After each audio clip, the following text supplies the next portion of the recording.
নমস্কার, ঋতুব্রতর সাথে কিছুক্ষণ এই চ্যানেলের আরেকটি নতুন পর্বে সবাইকে স্বাগত জানাই। দেখুন, আমরা যদি দেখি পশ্চিমবঙ্গের পলিটিক্সটা কিন্তু বা পলিটিক্যাল ডায়নামিক্সটা কিন্তু রেজাল্ট বেরোনোর পর অনেকটা পরিবর্তিত হয়ে গেছে। আগের মতো আর কিছু নেই এবং সিপিএম ব্যতিরেকে সবগুলো পার্টি কিন্তু কম বেশি তাদের প্রাক নির্বাচনী অবস্থান থেকে বিচ্যুত হয়েছে। আজকে যে থাম্বনেলটা আমি দিয়েছি সেখানে আমি লিখেছি যে রাজনৈতিক নেতারা সমীকরণটা ঠিকই মিলিয়ে দেন, কিন্তু কর্মীদের আবেগ কেউ বোঝে না। এই কথাটা লিখতে বাধ্য হলাম, তার কারণ আমরা সবসময় নেতাদের নিয়ে আলোচনা করি। আমরা একটা সিস্টেমের মাথায় যারা বসে রয়েছে তাদের নিয়ে কথা বলি, কিন্তু যাদের কাঁধে ভর দিয়ে তারা মাথায় পৌঁছেছে তাদের কথা খুব একটা বলি না। তারা কিন্তু সমাজের প্রান্তিকতম অংশের মানুষ, বা সমাজের যদি আমরা পাওয়ার হায়ারার্কি দেখি, ক্ষমতার বিন্যাস দেখি, তাহলে তারা কিন্তু কম্পারেটিভলি নিচের দিকে অবস্থান করেন। তাদের কাঁধে পা রেখেই বিভিন্ন দলের নেতারা মাথায় পৌঁছন, কিন্তু তারপর তাদের আবেগকেই সম্মান দেন না। এটা কিন্তু বহুবার ঘটেছে, দীর্ঘদিন ধরে ঘটে এসেছে। এবং এই পরিবর্তিত পরিস্থিতিতে আমার মনে হলো কথাটা আরেকবার বলা দরকার। প্রথমে আসি তৃণমূল কংগ্রেসের কথায়। এবার সবাই জানি 2026-এর নির্বাচনে তৃণমূল কংগ্রেসের ওপর একটা বিশাল জনরোষ সৃষ্টি হয়েছিল। তার কারণও ছিল, কারণ তারা 15 বছর যেভাবে অপারেট করেছে, যেভাবে কাজ করেছে, সে এত দুর্নীতি, এখন যে সমস্ত ঘটনা প্রকাশ্যে আসে, তৃণমূল কংগ্রেস প্রাতিষ্ঠানিক দুর্নীতিটাকে একটা শিল্পের পর্যায়ে নিয়ে গেছিল। দুর্নীতি যে এত রকমের হতে পারে সেটা সত্যি ভাবা যায়নি। তৃণমূল কংগ্রেসেরা দেখিয়ে দিয়েছে দুর্নীতি কত ধরনের হতে পারে। প্রায় প্রত্যেক মন্ত্রী এতে অভিযুক্ত। ভাবা যায় মন্ত্রীদের ওপর একটা সমাজ, একটা সোসাইটি, একটা সিস্টেম ডিপেন্ড করে থাকে, সেখানে প্রায় প্রত্যেক মন্ত্রী অভিযুক্ত। এবং প্রত্যেক মন্ত্রীর বিরুদ্ধে সাধারণ মানুষের এত অভিযোগ, প্রত্যেক বিধায়কের বিরুদ্ধে সাধারণ মানুষের এত অভিযোগ যে সেগুলোকে মিথ্যে বলা যাবে না, কারণ সবাই তো একসাথে ভুল হতে পারে না। তো স্বাভাবিকভাবেই সেই দলের প্রতি আক্রোশ থাকবে, সেটাই স্বাভাবিক। কিন্তু এরপরও তৃণমূল কংগ্রেস কিন্তু 80টা আসন পেয়েছে। আমি যেমন মনে করি যে এবার যে ভোটটা হয়েছে সেটা মানুষের রায়ের প্রকৃত প্রতিফলন। কারণ এবার যে সিস্টেমে ভোটটা হয়েছে, কোথাও কোনো জল মিশতে পারেনি, ইত্যাদি ইত্যাদি। তো তৃণমূল কংগ্রেস যে 80 জন জিতেছে তারা তো সলিড ভোটেই জিতেছে, মানুষ তাদেরকে ভোট দিয়েছে বলেই জিতেছে। এখন তারা বিধায়ক নির্বাচিত হয়েছে, দেখা যাচ্ছে 80 জন বিধায়কের মধ্যে 58 জন বিধায়কই তারা অভিষেক ব্যানার্জির নেতৃত্বকে অস্বীকার করছেন, সেই জন্য মূল তৃণমূলের থেকে পার্থক্য তারা নিজেদেরকে একটা তফাতে দাঁড় করাচ্ছে এবং একটা আলাদা ব্লক তৈরি করছে। তারা তৃণমূলেই আছে, কিন্তু তৃণমূলের ভেতর তারা একটা আলাদা ব্লক তৈরি করছে। পরবর্তীকালে তারা ডিমান্ড করছে যে আমরাই আসল তৃণমূল, যারা অভিষেক ব্যানার্জির নেতৃত্বকে এখনো মান্যতা দিচ্ছেন তারা নকল তৃণমূল। এবং পরবর্তী সময় এটা আইনের দরবারে যাবে, সেটা প্রত্যাশিত। আমার ভাবতে অবাক লাগে যে এই যে অভিষেক ব্যানার্জির প্রতি রাগ, এখন 58 জন বিধায়ক, ঋতুব্রত ব্যানার্জি আজকে বলেছেন এটা 64 হয়ে যাবে। এই যে এতজনের অভিষেক ব্যানার্জির নেতৃত্বের ওপর রাগ, মমতা ব্যানার্জির যে পরিচালনা, দল পরিচালনা, তার বিরুদ্ধে ক্ষোভ, আক্রোশ, সেটা নির্বাচনের রেজাল্ট বেরোনোর আগে তারা বললেন না কেন? নির্বাচনের আগে যখন প্রচার চলছিল তখন তারা বললেন না কেন? বা গত বছর তারা বললেন না কেন? তাদের হঠাৎ রেজাল্ট বেরোনোর পরই মনে হলো যে অভিষেক ব্যানার্জি এখন হেরে গেছেন, তৃণমূল হেরে গেছে, অভিষেক ব্যানার্জির কাছ থেকে সব পাওয়ার গণতন্ত্র কেড়ে নিয়েছে। তো এখন তার প্রতি যা ইচ্ছে ক্ষোভ আক্রোশ দেখাতে পারি, কারণ তার থেকে আমার পাওয়ার কিছু নেই। যদি তৃণমূল কংগ্রেস ক্ষমতায় আসতো, যদি রেজাল্ট একটু অন্যরকম হয়ে যেত, এই 80 জন বিধায়কের মধ্যে কি তখনও 80 জন হতো না, তখন অনেক বেশি বিধায়ক হতো, অবশ্যই 150-160-এর ওপর হতো। এই 80 জন যারা নির্বাচিত হয়েছেন, তার মধ্যে 64 জন যারা নিজেদেরকে বিদ্রোহী বলে দাবি করছেন, এই 64 জন কি তখন অভিষেক ব্যানার্জির বিরুদ্ধে কথা বলতো? বলতো না তো। তখন অভিষেক ব্যানার্জির কাছে তারা ছুটে যেতেন যাতে করে একটা মন্ত্রীর পদ পাওয়া যায়, বা সরকারের কোনো একটা পাওয়ারফুল পজিশন পাওয়া যায়, একটা সরকারি পদ পাওয়া যায়, তারা ছুটে যেত। অর্থাৎ এই যে বিদ্রোহ বা অভিষেক ব্যানার্জির বিরুদ্ধে রাগ ইত্যাদি সবই তো নিজের স্বার্থে করা। এখানে কর্মীদের আবেগের গুরুত্ব কোথায়? সবটাই তারা করছে নিজেদের স্বার্থে। সেই স্বার্থ নানা রকমের হতে পারে। হয়তো তারা এমন কোনো দুর্নীতি করেছেন যে দুর্নীতি ঢাকতে এখন শাসক দলের সান্নিধ্য দরকার। আবার হতে পারে এমন জিনিস যে এখন তারা অভিষেক ব্যানার্জিকে দুর্বল অবস্থায় পেয়েছেন, তারা অভিষেক ব্যানার্জির প্রতি আগের থেকেই ক্ষুব্ধ ছিলেন, তারা তাকে নেতৃত্ব থেকে সরিয়ে দিতে চাইছিলেন, কিন্তু এবার সুযোগ পাওয়া গেছে, সেই সুযোগের সদ্ব্যবহার তারা করছেন। যে কোনো কারণ থাকতে পারে এবং কারণটা জাস্টিফাই আমি করছি, কারণ অভিষেক ব্যানার্জি সত্যি কথা যেভাবে দল চালনা করেছেন, যে মালিক কর্মচারীর সিস্টেম তৃণমূল কংগ্রেসে নিয়ে এসেছে, যেভাবে এটাকে নিজের পৈতৃক জমিদারি হিসাবে ভেবেছে এই দলটাকে, তাহলে সেই প্রেক্ষাপটে সেই বিচারে কর্মীদের নেতাদের আক্রোশ থাকাটা, ক্ষোভ থাকাটা স্বাভাবিক। কিন্তু এই সব ক্ষোভেরই বহিঃপ্রকাশ নির্বাচনের রেজাল্টের পরে হলো কেন, তার আগে কেন হলো না? প্রশ্নটা এই জায়গায়। যদি নীতি, নৈতিকতা, এথিক্স এত ইম্পর্টেন্ট টার্ম হয়, সেটা তো তারা ভোটের আগেই বলতে পারতেন যে অভিষেক ব্যানার্জির নেতৃত্বকে আমরা মানছি না, আমরা আলাদা লড়বো, তাহলেই কোনো প্রবলেম থাকতো না। কিন্তু তারা এই অবস্থায় অভিষেক ব্যানার্জি, মমতা ব্যানার্জিকে দুর্বলতম অবস্থায় পেয়ে তারা এখন এইরকম ধরনের কাণ্ড কারখানা করছেন। তারা একবারও সেই কর্মীদের সাথে কথা বলেছেন যেই কর্মীদের কাঁধে ভর দিয়ে তারা ভোটটা জিতেছেন, তারা বিধায়ক হয়েছেন? প্রত্যেক কর্মী কত পরিশ্রম করেছে, প্রত্যেক কর্মী ঘাড়ে পতাকা নিয়ে পথের পর পথ হেঁটেছে, বাড়ি বাড়ি গেছে, দিন রাত খেটেছে, তাদের কাঁধে ভর দিয়ে তো আপনি বিধায়ক হয়েছেন। আপনি তাদের আবেগকে সম্মান দিচ্ছেন, তাদের সাথে আলোচনা করে বিদ্রোহী দলে যোগ দিয়েছেন তো। সুতরাং কর্মীদের আবেগ কিন্তু তারা বুঝছেন না, তারা তাদের রাজনৈতিক স্বার্থ এবং ব্যক্তিগত স্বার্থের দিকেই ফোকাস করছেন। সেজন্যই বলছি কর্মীদের আবেগের কথা কেউ বোঝে না। এখন সেই কর্মীরা বিজেপি ক্ষমতায় আসার পর স্বাভাবিকভাবেই তৃণমূল কংগ্রেসের উপর একটা ব্যাপক জনরোষ রয়েছে। সবসময় আইন বা ল অ্যান্ড অর্ডারকে কন্ট্রোল করা পসিবল হচ্ছে না। শাসক দলের এই দিকটি আরেকটু খতিয়ে দেখা উচিত, আরেকটু যত্নবান হওয়া উচিত।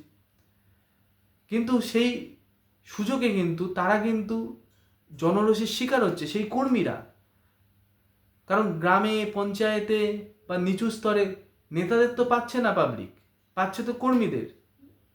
তাদের উপর আক্রমণ করা হচ্ছে, কেউ ঘর ছাড়া, কেউ হয়তো জেলে বসে রয়েছেন, কেউ হয়তো আক্রান্ত হয়েছেন, নার্সিংহোম বা হসপিটালে ভর্তি। তাদের সাথে কথা বলছেন তো আপনারা, নাকি আপনারা শুধুই নিজেদের রাজনৈতিক স্বার্থ চরিতার্থ করবার চেষ্টা করছেন? সেজন্যই বলছি কর্মীদের আবেগের কথা কেউ মাথায় রাখে না। এবার আছে কংগ্রেসের কথায়। আপনি ভাবুন, মজার কথা যে কংগ্রেস তৃণমূল দ্বারা যত রকমভাবে আক্রান্ত এবং প্রতারিত হয়েছে ভারতবর্ষের রাজনীতিতে, সেই তুলনা পাওয়া মুশকিল।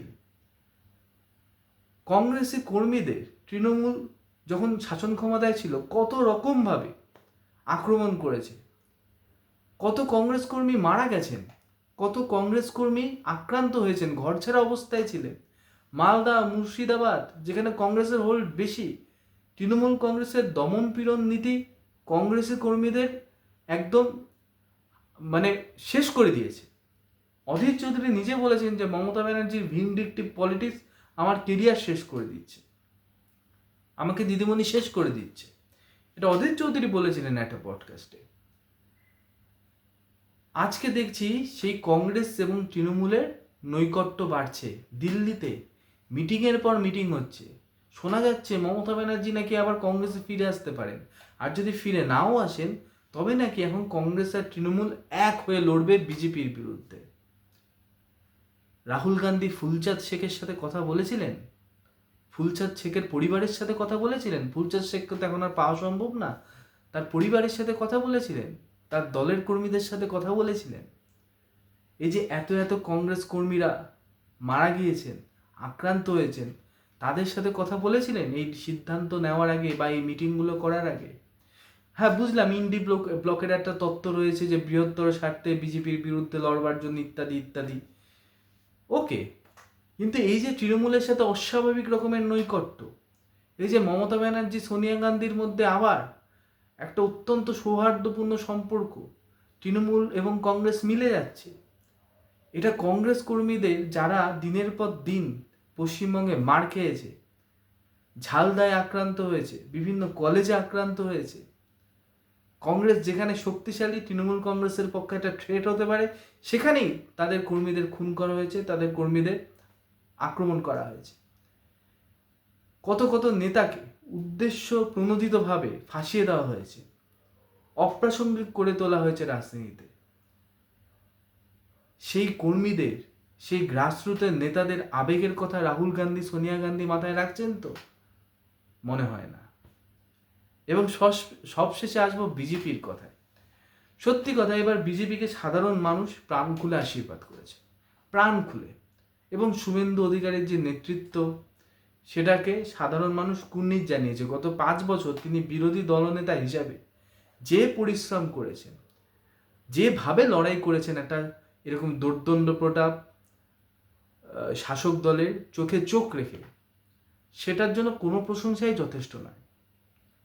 কিন্তু আপনি ভাবুন 2024-এর কথা, লোকসভা নির্বাচন, বা 2019-এর কথা, বা 2014-র কথা, যেখানে বিজেপি কর্মীরা মাঠে ময়দানে থেকে তাদের প্রার্থীকে জেতানোর চেষ্টা করছে।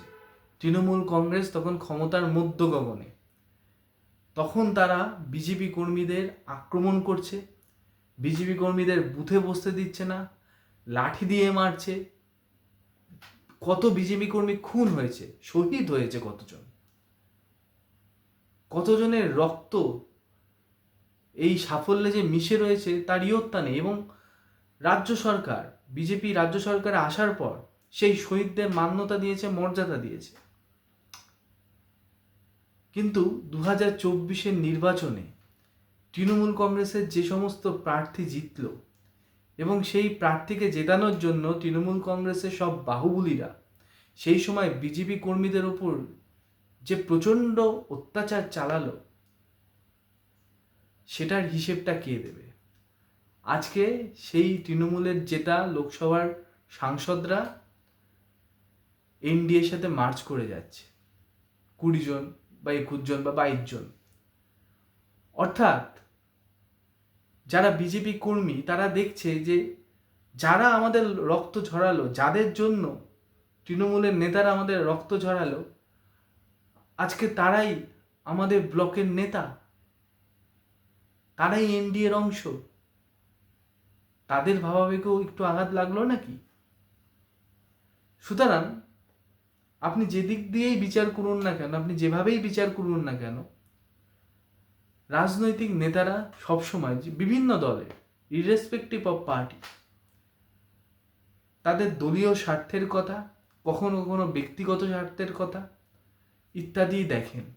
কর্মীদের ভাবাবেগের ওপর কারোর কোনো নজর নেই। কর্মীরা দিনরাত অক্লান্ত পরিশ্রম করবে, একজন প্রার্থীকে জিতিয়ে আনবে, কিন্তু সবাই দিনের শেষে কর্মীদের ভুলে যাবে।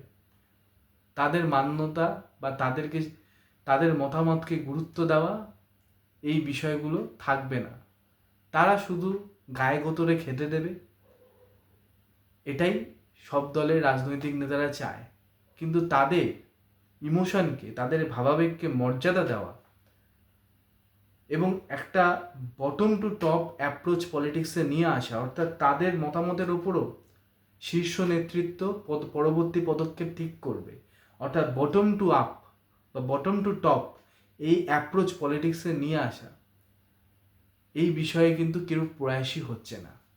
সবাই টপ টু বটম অ্যাপ্রোচে বিশ্বাস করছে, অর্থাৎ শীর্ষ নেতারা যা বলে দেবে এটা অ্যাক্রস দ্য ফানেল নিচুর তলের কর্মী অবধি পৌঁছে দেবে, সবাই সেটাই হ্যাঁতে হ্যাঁ মেলাবে। কিন্তু সেটা তো হওয়ার কথা না। কর্মীদের অবদান একটা রাজনৈতিক দলকে প্রতিষ্ঠিত করবার পেছনে সব থেকে বেশি। কর্মীদের অবদান একজন ক্যান্ডিডেটকে জেতানোর পেছনে সব থেকে বেশি। কোনো পলিটিক্যাল পার্টি উইদাউট দেয়ার ওয়ার্কার্স কিচ্ছু না, নাথিং, আ বিগ জিরো। কিন্তু কর্মীদের কথা কেউ মাথায় রাখে না। এই ছিল আজকের এপিসোড। চ্যানেলটি ভালো লাগলে অবশ্যই চ্যানেলটি সাবস্ক্রাইব করবেন এবং চ্যানেলের পাশে থাকবেন। ধন্যবাদ, নমস্কার।